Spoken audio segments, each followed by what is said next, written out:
আসসালামু আলাইকুম প্রিয় দর্শক, দেখেন আমার বাগানে সৌদি খেজুর ধরেছে। এই যে আল্লাহর কি অশেষ রহমত। গাছ খুব ছোট্ট গাছ,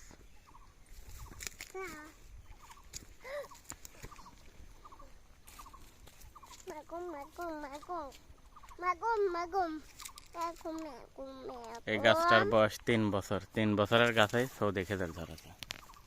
দেখেন কি আল্লাহর কি রহমত।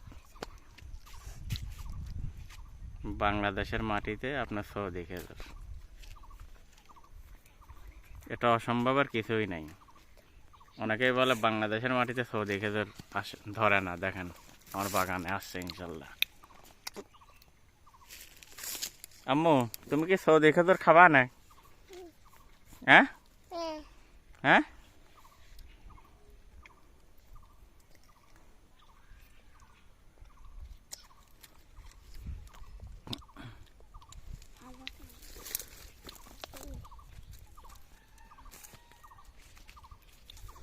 বাংলাদেশের মাটিতে সব ফল হবে আল্লাহর রহমতে।